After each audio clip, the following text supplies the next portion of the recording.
ሰላም ጤና ይስጥልን ውድ አድማጭ ተመልካቾቻችን፣ ይህ መሃል ሚዲያ ትንታኔ ሰዓታችን ነው። በዛሬው ትንታኔያችን ላይ አጫጭር ዜናዎችን በማስቀደም በአንድ ርዕሰ ጉዳይ ላይ የምንወያይ ይሆናል። መጀመሪያ አጫጭር ዜናዎቹን ላስቀድምና በቀጣይ በዋናው ሀሳብ ላይ እንወያያለን። ከአፍታ ቆይታ በኋላ የምመለስ ይሆናል። የትም እንዳትሄዱ። እስከዚያው ሚዲያችንን ሰብስክራይብ፣ መረጃውን ደግሞ ላይክና ሼር ማድረጎትን አይዘንጉ። ከአፍታ ቆይታ በኋላ እመለሳለሁ።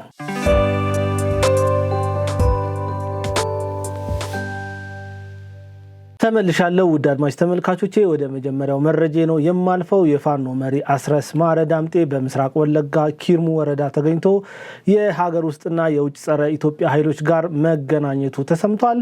ይህንን ተከትሎም ሰላም ወዳዱ የወለጋ ሕዝብና መላው የሀገሪቱ ኃይሎች የሽብር ቡድኑን ሴራ በአንድነት እንዲመክቱ ጥሪ ቀርቧል። በምስራቅ ወለጋ ኪርሙ ወረዳ ላይ የተጋለጠው እውነታ የፋኖ ቡድን የሀገሪቱን ሰላም ለመንሳት የዘረጋውን ስውር መረብ ቁልጭ አድርጎ አሳይቷል ተብሏል። የቡድኑ መሪ አስረስ ማረ ዳምጤ በአማርኛም ሆነ በኦሮምኛ ቋንቋ በማይናገሩና ከውጭ ኃይሎች ጋር ቀጥተኛ ትስስር ባላቸው ስውር ታጣቂዎች ተከቦ በወለጋ ምድር መገኘቱ ተረጋግጧል። ይህ ሁኔታ ቡድኑ ከሀገር ውስጥና ከውጭ ጸረ ኢትዮጵያ ኃይሎች ጋር ተባብሮ እንደሚሰራ ማረጋገጫ የሰጠ ነው ተብሏል። በመሆኑም ይህንን የተጋለጠ የጥፋት ድግስ ለማክሸፍ ሰላምና ልማት ወዳዱ የወለጋ ሕዝብ እነዚህን የጥፋት ኃይሎች እግር በእግር ሊከታተላቸው እንደሚገባ ተነግሯል። ሕዝቡ በብሔርና በሃይማኖት መካከል የተገነባውን የዘመናት ፍቅርና አንድነት ጠብቆ በማቆየት የሽብር ቡድኑን ሴራ በአንድነት ሊመክት እንደሚገባ የደህንነት አካላት አሳስበዋል። ወደ ሁለተኛው መረጃ ሳልፍ በትግራይ ክልል ወደ ትግራይ ሰራዊት ለመቀላቀል እምቢተኛ በሆኑ ወጣቶች ላይ እስከ 50,000 ብር የሚደርስ አስገዳጅ የገንዘብ መቀጫ መጣሉ ተሰማ። በትግራይ ክልል ሰፊ ወታደራዊ አፈሳና የኃይል ምልመላ እየተካሄደ ባለበት በዚህ ወቅት ወታደራዊ ግዴታን ለመወጣት ፈቃደኛ ያልሆኑ ዜጎችን ለመቅጣት የሚያስችል አዲስ አስገዳጅ መመሪያ መውጣቱ ታውቋል። መመሪያው ዕድሜና አካላዊ ብቃቱ ያለው ወደ ትግራይ ሰራዊት ለመቀላቀል እምቢተኛ ሆኖ የተገኘ ማንኛውም የትግራይ ተወላጅ በከፍተኛ የገንዘብ መቀጮ የሚቀጣ ይሆናል ተብሏል። ከአካባቢው የሚወጡ መረጃዎች እንደሚያመለክቱት በትግራይ ክልል በተለያዩ ዞኖችና ወረዳዎች ሰፊ የሰው ኃይል ምልመላና ወታደራዊ አፈሳ በከፍተኛ ሁኔታ እየተካሄደ ይገኛል። ይህንን የግዳጅ ምልመላ ይበልጥ ለማጥበቅና ሕዝቡን ለማስገደድ አዲስ መመሪያ ተግባራዊ መደረግ መጀመሩ ተሰምቷል። የወጣውን አዲስ አስገዳጅ ሕግ ዋቢ በማድረግ የተገኙ መረጃዎች እንደሚያረጋግጡት ዕድሜውና አካላዊ ብቃቱ እየፈቀደለት ወደ ትግራይ ሰራዊት ለመቀላቀል ወይም ወደ ግንባር ለመሰለፍ ፈቃደኛ ያልሆነ ማንኛውም የትግራይ ተወላጅ የገንዘብ ቅጣት ይጠብቀዋል። ይህ እምቢተኝነት እንደየደረጃው ከ10,000 ብር ጀምሮ እስከ 50,000 የኢትዮጵያ ብር በሚደርስ ከፍተኛ የገንዘብ መቀጮ የሚያስቀጣ መሆኑ በመመሪያው ላይ በግልጽ ሰፍሯል። ራሱን አፋብን ብሎ የሚጠራውና በዘመነ ካሴ የሚመራው የፋኖ አደረጃጀት ከጎንደር ፋኖ ጋር ውጊያ መክፈቱ ተሰማ። የተገኙ መረጃዎች እንደሚያመላክቱት በአማራ ክልል በሚንቀሳቀሱ የፋኖ ታጣቂዎች መካከል ከባድ ክፍፍልና የእርስ በርስ ፍልሚያ ተቀስቅሷል። ለዚህም መነሻ የሆነው ራሱን አፋብን ብሎ የሚጠራውና በዘመነ ካሴ የሚመራው ቡድን ከህወሓት ከሻዕቢያና መሰል ኃይሎች ጋር በጥቅም በመተሳሰር የአማራ መሬት አሳልፎ ለመስጠት እየሰራ መሆኑን ተረድተናል ያሉ የጎንደር ፋኖ መሪዎች በዘመነ ካሴ ቡድን ላይ ውጊያ ከፍተዋል። በዚሁ መሰረት እነ ባየ ቀናው ከነ መሳፍንትና ደረጃ ኃይሌ ጋር በመሆን እነ ዮሐንስ ንጉሱ የሚመሩትን የጎንደር አፋብን አመራሮችንና ታጣቂዎችን ከአካባቢው ጠራርጎ ለማስወጣት ወታደራዊ እርምጃ መውሰድ መጀመራቸው ተረጋግጧል። ይህንንም ተከትሎ በአካባቢው የሚገኙ በርካታ ታጣቂዎች የአፋብንን የጥፋት መዋቅር ለማፍረስ የተደራጀውን አዲሱን ኃይል በከፍተኛ ሁኔታ እየተቀላቀሉ መሆኑ ተሰምቷል። ይህ በታጣቂዎች መካከል የተፈጠረው የእርስ በርስ መናቆር እና ጦርነት በክልሉ ባለው የጸጥታ መዋቅርና በታጣቂዎች የውስጥ አንድነት ላይ ከፍተኛ መናጋት እየፈጠረ መሆኑን የፖለቲካና የደህንነት ታዛቢዎች እየገለጹ ይገኛሉ። ህወሓት ከዓለም አቀፍ የሽብር ቡድኖች ጋር ባለው ንክኪ ምክንያት በዩናይትድ ስቴትስ የደረጃ 1 የሽብርተኝነት መዝገብ ላይ ሊሰፍር ሂደቱ ጫፍ ላይ መድረሱ ተሰማ። ቡድኑ በሰሜን አሜሪካን የሚገኙ ደጋፊዎቹን አስተባብሮ የተቃውሞ ሰልፍ ለማድረግ እየተንቀሳቀሰ ባለበት በዚህ ወቅት ከቡድኑ ጋር ያላቸውን ግንኙነት የማያቋርጡ ግለሰቦች ከአሜሪካን ምድር እስከ መባረር የሚያደርስ ጠንካራ እርምጃ ሊገጥማቸው እንደሚችል ተመላክቷል። የተሰሙ መረጃዎች እንደሚያመላክቱት ህወሓት በአሜሪካ መንግስት በኩል በደረጃ 1 የሽብርተኝነት መዝገብ ላይ ሊፈረጅ ጥቂት ቀናት ብቻ ቀርተውታል ይላል። ለዚህም ዋነኛ ምክንያት የሆነው ቡድኑ ከተለያዩ ዓለም አቀፍ የሽብር ቡድኖች ጋር ያለው ጥልቅ ንክኪና በምስራቅ አፍሪካ ቀጠና ላይ የሚፈጥረው የደህንነት ስጋት መሆኑ ተገልጿል። ይህ በዩናይትድ ስቴትስ በኩል እየተመቻቸ ያለው ውሳኔ በህወሓት የፖለቲካና ዲፕሎማሲ ጉዞ ላይ እጅግ ከባድና የመጨረሻ ሊሆን የሚችል መውደቅን የሚያስከትል ነው ተብሏል። የኢትዮጵያ ፌዴራል ፖሊስ ጠቅላይ አዛዥ ኮሚሽነር ጀነራል ደመላሽ ገብረ ሚካኤል ከፋና ሚዲያ ኮርፖሬሽን ጋር ባደረጉት ቆይታ ላይ ተቋማቸው ሀገራዊ ለውጡን ተከትሎ ባካሄደው የሪፎርም ትግበራ ወንጀልን አስቀድሞ የመከላከል ከዲጂታሉ ዓለም ጋር እኩል የመጓዝና የሀገሪቱን ታሪክና ልዕልና የመጠበቅ ጠንካራ ቁመና መገንባቱን ገልጸዋል።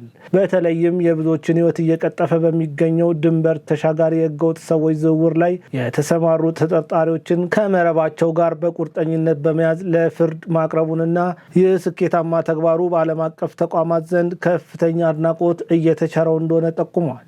የወንጀል ድርጊቶች በቴክኖሎጂ እየረቀቁ ቢመጡም ፌዴራል ፖሊስም አቅሙን በማጠናከር ዘመኑን በዋጀ መንገድ ዓለም አቀፋዊ ተጽዕኖና አይተኬ ሚናውን እየተወጣ እንደሚቀጥል አረጋግጠዋል። ውድ አድማጭ ተመልካቾቻችን ለሰዓቱ የነበሩን አጫጭር ዜናዎች እነዚህን ይመስላሉ። ከማስታወቂያው በኋላ ወደ ዛሬው ዕለታዊ አጀንዳችን የምናልፍ ይሆናል። በ5 ሚሊዮን ብር ብቻ ለ10 ቤቶች የወጣ ልዩ ቅናሽ በውቢቷ ሲኤምሲ አፍሪካን ኮንቬንሽን ሴንተር ፊት ለፊት ምንም አይነት የብር ጭማሪ የሌለበት በካሬ 98,000 ብር ብቻ ከ50% የባንክ ብድር ጋር የተመቻቸ በ10% ቅድመ ክፍያ ጀምሮ ባለ 1 መኝታ በ720,000 ብር፣ ባለ 2 መኝታ በ1 ሚሊዮን ብር፣ ባለ 3 መኝታ በ1.3 ሚሊዮን ቅድመ ክፍያ። በተጨማሪም በጣም ውስን በሆኑ ቤቶች ላይ የተደረገ 30% ቅናሽ በካሬ 74,000 ብር ብቻ። እንዲሁም በውስጡ ጂም፣ ስፓ፣ የልጆች መጫወቻ፣ የመዋኛ ገንዳ ከበቂ ፓርኪንግ ጋር አዘጋጅተንሎታል። ለበለጠ መረጃ ስክሪኑ ላይ ባለው ስልክ ይደውሉ። ድሪም ቢልደርስ ሪል ስቴት። ተመልሻለሁ። ውድ አድማጭ ተመልካቾቼ ወደ ዛሬው አጀንዳ ነው የምናልፈው። አንድ በፌዴራል ስርዓት የምትመራ ሀገር ልክ እንደ ኢትዮጵያ ያለች ሀገር ማለት ነው የክልል መንግስታት ከማዕከላዊ መንግስት ማፈንገጥ ሲጀምሩ ማለትም አሁን ልክ ህወሓት እያደረገ እንዳለው አይነት ነገር ሲፈጠር የፌዴራል መንግስቱ ምን ማድረግ አለበት የሚለውን ጉዳይ ከሳይንሳዊ እውቀት ከፖለቲካ ሂሳቤና ከዓለም አቀፋዊ ህግ አንጻር እየተነተንን ሰፊ ቆይታ እናደርጋለን። ከዚህ በተጨማሪም የጠቅላይ ሚኒስትር ዶክተር አብይ አህመድ መንግስት ከስፔኗ ካታሎን ከናይጄሪያዋ ቢያፍራ እና ከአሜሪካን የእርስ በርስ ጦርነት ምን አይነት ትምህርት መውሰድ አለበት የሚለውን ጉዳይ እየተመለከትን እንቆያለን ማለት ነው።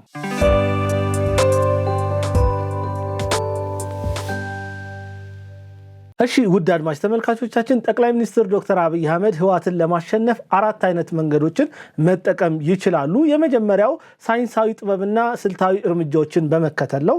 ሁለተኛው ፖለቲካዊ ሂሳቦችን መሰረት በማድረግ የህወሓትን ቡድን ማሸነፍ ይችላሉ። ሶስተኛው ዓለም አቀፋዊ ህግን ተከትሎ እርምጃዎችን በመውሰድ ህወሓትን ለአንዴና ለመጨረሻ ጊዜ ሊያሸንፉ ይችላሉ ማለት ነው ጠቅላይ ሚኒስትር ዶክተር አብይ አህመድ።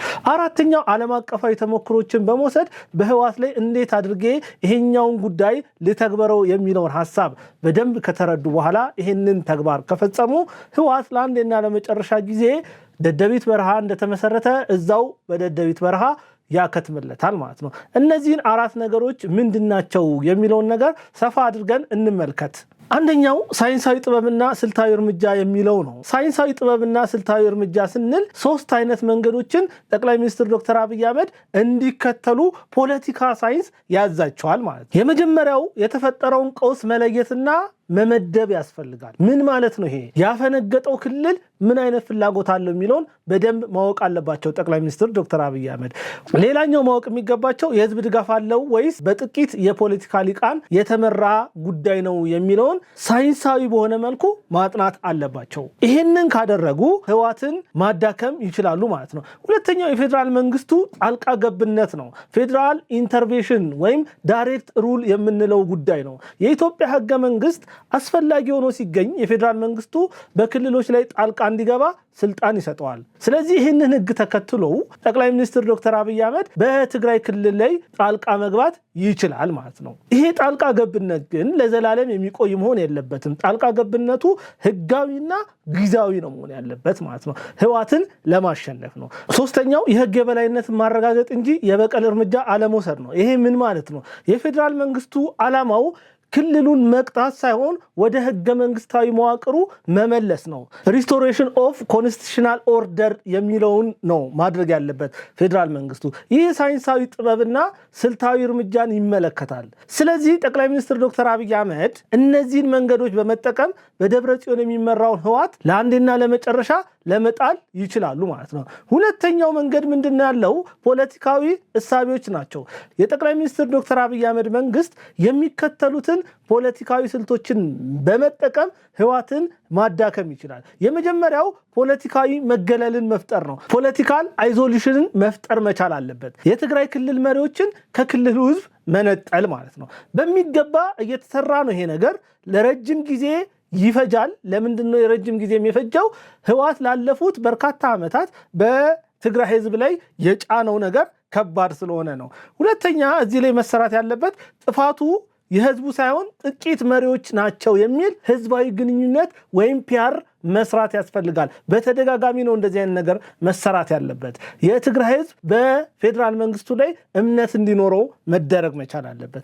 ሁለተኛው የኢኮኖሚና የበጀት ማዕቀብ መፍጠር ነው። ይሄ ሲባል ኃይል ከመጠቀም በፊት የጠቅላይ ሚኒስትር ዶክተር አብይ አህመድ መንግስት ለክልሉ የሚለቀውን የበጀት ድጎማ፣ የባንክ ስርዓቶችን መቆጣጠርና የኢኮኖሚ ጫና መፍጠር ያስፈልጋል። ይህ ጉዳይ የትግራይ ክልል አዲሱ አስተዳደር ማለትም በደብረ ጽዮን የሚመራው አቅም እንዲያጣ መምራት እንዳይችል ያደርገዋል ማለት ነው። ሌላ የሰላም ድርድር በር መክፈት ነው። ትራክቱ ዲፕሎማሲ የሚባለውን መፍጠር ያስፈልጋል በፌዴራል መንግስቱ በኩል ማለት። በግልጽ ጦርነት ከመታወጁ በፊት በሃይማኖት አባቶች፣ በሀገር ሽማግሌዎች ወይም በገለልተኛ አካላት አማካኝነት እነዚህን ነገሮች በመጠቀም የፌዴራል መንግስቱ ተደጋጋሚ ሰፊ እድል ለህወሓት እየሰጠው መሆኑ ለህዝቡ እንዲገባው ማድረግ መቻል አለበት። ይሄንን ካደረገ በኋላ በሚወስደው እርምጃም ህዝቡ ከፌዴራል መንግስቱ ጎን ሊሰለፍ ይችላል ማለት ነው። ይሄ ሁለተኛው መንገድ ነው ህወሓትን ለማዳከም ማለት ነው። ሶስተኛው ዓለም አቀፍ ህግጋት ወይም ኢንተርናሽናል ሎ ኤንድ ስታንዳርድን ይመለከታል ማለት ነው። ከዓለም አቀፍ ህግ አንጻር የጠቅላይ ሚኒስትር ዶክተር አብይ አህመድ መንግስት ጥንቃቄ ማድረግ ያለባቸው ነጥቦች አሉ። የመጀመሪያው የሀገር አንድነትና ሉዓላዊነት ሶቨርኒቲ ኤንድ ቴሪቶሪያል ኢንተግሪቲ የምንለውን ነገር ነው የምናየው ማለት ነው። የዓለም አቀፍ ህግ በተለይም ነባሩ የተባበሩት መንግስታት ድርጅት ቻርተር የአንድን ሀገር አንድነት ያከብራል። ስለዚህ የፌዴራል መንግስቱ የሀገሪቱ ሉዓላዊነት ለማስከበር ሲል ህጋዊ እርምጃ በመውሰድ ህግን ማስከበር ሙሉ መብት አለው። ስለዚህ ጠቅላይ ሚኒስትሩ በህጋዊ መንገድ በትግራይ ክልል ባለው መንግስት ላይ ህጋዊ እርምጃን የመውሰድ መብት አላቸው ማለት ነው። ይሄ ህወሓትን ያዳክሙበታል ማለት ነው። ሁለተኛው የሰብአዊ መብቶች ወይም ሂውማን ራይት ጥበቃ ማድረግ ይገባል። ጠቅላይ ሚኒስትሩ ጥንቃቄ የሚያደርጉበት ጉዳይ ይሄ ነው። ምክንያቱም የፌዴራል መንግስቱ እርምጃ በሚወስድበት ጊዜ የሰብአዊ መብት ጥሰት እንዳይፈጸም፣ ንጹሃን ዜጎች እንዳይጎዱ ከፍተኛ ጥንቃቄ ማድረግ አለበት። ያለበለዚያ ዓለም አቀፍ ድጋፍን ያሳጠዋል ማለት ነው። ይሄ ደግሞ ለህወሓት የመዳኛ በር ሊከፍትለት ይችላል። ስለዚህ በተቻለ መጠን አመራሩ ላይ ያነጣጠረ እርምጃ መወሰድ ያስፈልጋል ማለት ነው። ሶስተኛው የመገንጠል መብትን ገደብ ማዘጋጀት ያስፈልጋል። ይሄ ሲባል ምን ማለት ነው? ህወሓት መገንጠልን ይፈልጋል ኦብቪየስሊ አሁን ላይ ማለት ነው። የዓለም አቀፍ ህግም የራስን እድል በራስ የመወሰን መብት ይደግፋል። ግን የዓለም አቀፍ ህግ ይህንን ጉዳይ የሚደግፈው የአንድን ሀገር አንድነት በሚያፈርስ መልኩ በኃይል እንዲፈጸም ዩኒላተራል ሴሽንን አያበረታታም። ስለዚህ መንግስት ይህንን ህግና የሀገሪቱን ህገ መንግስት መሰረት በማድረግ የህወሓትን ፍላጎት ላይ ገደብ መጣል ይችላል ማለት ነው። አራተኛ የዶክተር አብይ አህመድ መንግስት የዓለም ሀገራትን ተሞክሮ ወይም ግሎባል ኬዝ ኦፍ ስተዲ የሚባለውን መመልከት ይችላል ማለት ነው። አሁን በእኛ ሀገር ያለው ፈተና በዓለም ታሪክ ተፈጽሞ የማያውቅ ጉዳይ አይደለም። በርካታ የፌዴራል ሀገራት ተመሳሳይ ፈተና አጋጥሟቸው ያውቃል። የተወሰኑ ሀገራትን በመውሰድ ኢትዮጵያ ከነዚህ ሀገራት ምን ልትማር ትችላለች የሚለውን ጉዳይ እንመልከት። ለመጀመሪያ ምሳሌ አድርገን የምናቀርባት ስፔንን ነው። እንደ አውሮፓውያን አቆጣጠር በ2017 የስፔኗ ካታሎኒያ ግዛት ከሀገሪቱ ህገ መንግስት ውጪ ህዝበ ውሳኔ በማካሄድ ከዚህ በኋላ ካታላን ራሷን የቻለች ሀገር ናት ስትል አወጀች። የስፔን መንግስት ግን ዝምታን አልመረጠም። በዚህ ጉዳይ ላይ እርምጃ ወሰደ።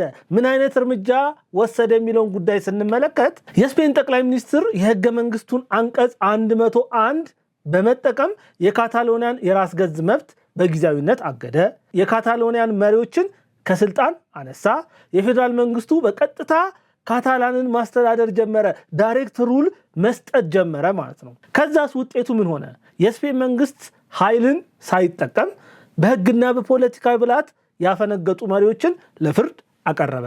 ክልሉን ወደ ስፔን ህገ መንግስታዊ መዋቅር መለሰው ማለት ነው። ይህ እጅግ ስኬታማ ሳይንሳዊ እርምጃ ይባላል። ስለዚህ የዶክተር አብይ አህመድ መንግስትም ይህንን ታሪካዊ ክስተት በመጠቀም የህወሓትን አመራሮች ከጥቅም ውጭ ማድረግ ይችላል ማለት ነው። ሁለተኛው ምሳሌያችን የምትሆነው ናይጄሪያ ናት። የናይጄሪያና የቢያፍራ ጦርነት ከ1967 እስከ 1970 የተደረገ ነው። የናይጄሪያ ምስራቃዊ ክፍል ቢያፍራ ተብላ የምትጠራው ማለት ነው ከፌዴራል ስርዓቷ ፈንግጣ ራሷን ችላ ለመውጣት ሞከረች። ልክ አሁን ህወሓት ያንን እንደሚያደርገው ሁሉ ማለት ነው። በዚህ ሰዓት የናይጄሪያ መንግስት የተወሰኑ እርምጃዎችን ወሰደ ማለት ነው። ለምሳሌ የወሰዳቸው እርምጃዎች፣ አንደኛ ወታደራዊ እርምጃ ወሰደ። ሁለተኛ የኢኮኖሚ ማዕቀብ ጣለ። ሶስተኛ የምግብ ማዕቀብ ወሰደ ማለት ነው። እነዚህ እርምጃዎች የቢያፍራን ክልል ሳትወድ በግዷ እንድትንበረከክ አደረጋት ማለት ነው። መገንጠል ሳትችል ቀረች እና ዛሬም ድረስ የናይጄሪያ አንድ ፓርት ሆና ቀጠለች ማለት ነው። በእርግጥ የዚህ አይነት አካሄድ ሀገርን እንደ ሀገር ቢያስቀጥልም የራሱ የሆነ ችግሮች አሉ። ለምሳሌ በሚሊዮን የሚቆጠሩ ንጹሃን ዜጎች በረሃብና በጦርነት እንዲያልቁ ሆነዋል ማለት ነው። ሌላ ችግሩ ምንድነው? ይህ አይነቱ አካሄድ ሀገርን ቢያስቀጥልም ከፍተኛ ማህበራዊ ጠባሳ ግን ጥሎ ያልፋል ማለት ነው። በዘመናዊ ታሪክ ውስጥ ይሄ መጥፎ የፖለቲካ ተሞክሮ ተደርጎ ይታያል። ዞሮ ዞሮ ግን ሀገር ግን እንደ ሀገር ቀጥላለች። ሶስተኛ ምሳሌያችን የምትሆነው አሜሪካን ናት። የአሜሪካን የእርስ በርስ ጦርነት የተካሄደው ከ1861 እስከ 1865 ዓ.ም በነበረው ወቅት ነው። የአሜሪካን ደቡባዊ ግዛቶች ከፌዴራል መንግስቱ አፈንግጠው የራሳቸው ምን አደረጉ? መንግስት መሰረቱ።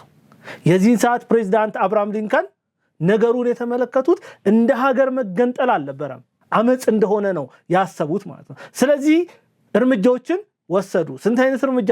ሁለት አይነት እርምጃ። የመጀመሪያው ወታደራዊ እርምጃ ሲሆን ሁለተኛው ረቂቅ የፖለቲካ ስብከት ነው የወሰዱት ማለት ነው። ይሄ ምንድነው? ረቂቅ የፖለቲካ ስብከት የሚባለው ሀገራዊ አንድነት እንዲመጣ መስራት ማለት ነው። አብርሃም ሊንከን የአሜሪካን ግዛትን አንድነት ለመመለስ ወታደራዊንም ፖለቲካዊ ስብከቱንም በጋራ ነው የተጠቀመው። ውጤቱ ምን ሆነ? የፌዴራሉ ስርዓት ዳግም ተገነባ ማለት ነው። አፈንጋጭ ግዛቶችም ወደ ምን ተመለሱ? ወደ ፌዴሬሽኑ ተመለሱ።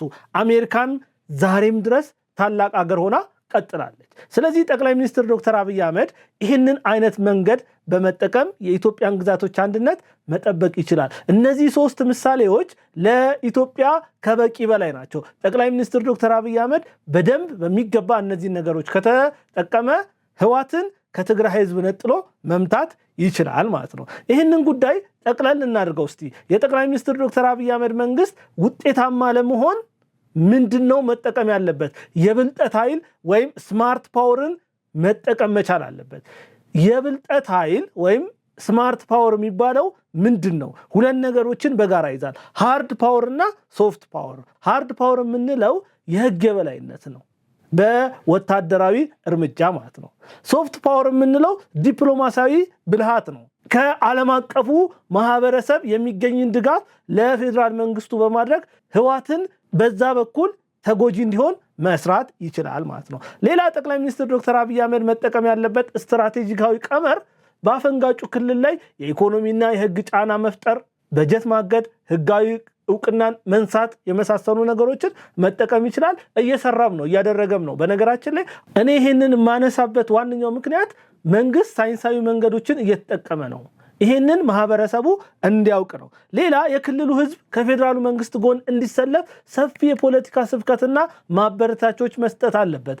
ሌላ ዓለም አቀፉ ማህበረሰቡ የክልሉን አዲስ መዋቅር የደብረ ጽዮንን ቡድን ማለት ነው እውቅና እንዳይሰጠው የዲፕሎማሲ ስራ መሰራት ያስፈልጋል። ወታደራዊ ኃይል መጠቀም ካስፈለገ እርምጃው ህወሓትን ለማስወገድ ያነጣጠረ እንደሆነ ታርጌቱ የደብረ ጽዮንን ቡድን ማስወገድ እንደሆነ በደንብ አድርጎ ማስረዳት መቻል አለበት። ንጹሃንን የማይነካ መሆን መቻል አለበት። ይሄንን መንገድ የተከተለ ከሆነ የፌዴራል መንግስቱ የሀገሪቱን አንድነት ሳይፈርስ፣ የህዝብ እልቂት ሳይፈጠር፣ ዓለም አቀፍ ህግ ሳይጣስ ህገ መንግስታዊ ስርዓቱ ምን ይላል ማለት ነው በብቃት መመለስ ይችላል።